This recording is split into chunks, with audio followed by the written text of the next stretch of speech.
Hello everyone, welcome to this session. இன்னைக்கு weekend அப்படிங்கறதுனால நம்மளோட surprise gift for NEET aspirant செக்ஷனோட பார்ட் 2 क्वेश्चंस பார்க்கலாம் வாங்க. Physics first question. A ballet dancer spin about a vertical axis at 60 rpm with his arms closed.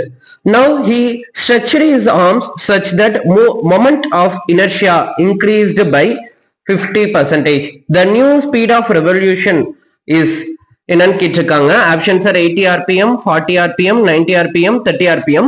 இது ஒரு நல்ல ஒரு கான்செப்ட். நமக்கு இந்த ரொட்டேஷனல் மோஷன் சாப்டர்ல வரும். இந்த ஒரு டான்சர் வந்து ஒரு ரொட்டேஷனல் டிஸ்க்ல நின்றுட்டு ஆடுவாங்க, கையை எக்ஸ்பெண்ட் பண்ணுவாங்க, பாடி கிட்ட கொண்டுட்டு வருவாங்க. அப்போ மொமெண்ட் என்ன ஆகும், எனர்ஜி என்ன ஆகும் அப்படிங்கிற அந்த கான்செப்ட் நல்லா இருக்கும். அது கண்டிப்பா படிச்சுக்கோங்க. அதுல இருந்து நம்ம ஒரு கொஸ்டின் எக்ஸ்பெக்ட் பண்ணலாம். So second question from chemistry. கெமிஸ்ட்ரியில வந்து நம்ம 2 கொஸ்டின் ஒரே சாப்டர்ல இருந்து எடுத்திருக்கோம். இது ரெண்டுமே கொஞ்சம் லிங்க்டு கொஸ்டின் அப்படிங்கிறதுனால ட்ரை பண்ணி பாருங்க. Extensive property among the following is. Extensive property என்னன்னு கேட்டிருக்காங்க. அப்ப இது ரொம்ப ஈஸியான கொஸ்டின்ஸ் தான், பார்த்தோன்னே ஆன்சர் பண்றது. எது எக்ஸ்டென்சிவ் ப்ராப்பர்ட்டி, எது இன்டென்சிவ் ப்ராப்பர்ட்டி அப்படின்னு நமக்கு தெரியணும். எக்ஸ்டென்சிவ் ப்ராப்பர்ட்டினா என்னன்னு நமக்கு தெரியணும். அது ஒரு தடவை கோத்ரூ பண்ணிக்கோங்க. Options are pressure, volume, temperature and density. கரெக்டான ஆப்ஷனை கமெண்ட் பண்ணுங்க.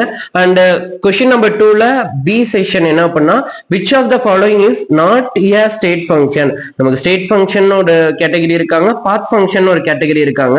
இவன் நாட் அப்படின்னு ஒரு வேர்ட் போட்டுருக்கலாம், அதை மிஸ் பண்ணிடக்கூடாது.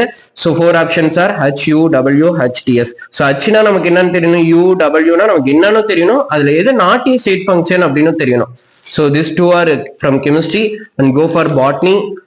Papilionaceous corolla is found in member of family. எந்த ஃபேமிலியில இந்த ஸ்பீசிஸ் இருக்கு அப்படிங்கறதுதான் கொஸ்டின். ஆக்சுவலா அது ஸ்மால்ல எழுதணும், நான் எல்லாருக்கும் அண்டர்ஸ்டாண்டபிளா இருக்கணும் அப்படிங்கறதுனால கேப்ஸ்ல எழுதிருக்கேன். திஸ் ஆர் த 4 எக்ஸாம் 4 ஆப்ஷன்ஸ். எது கரெக்டோ அதை கமெண்ட் பண்ணுங்க. And last question from zoology.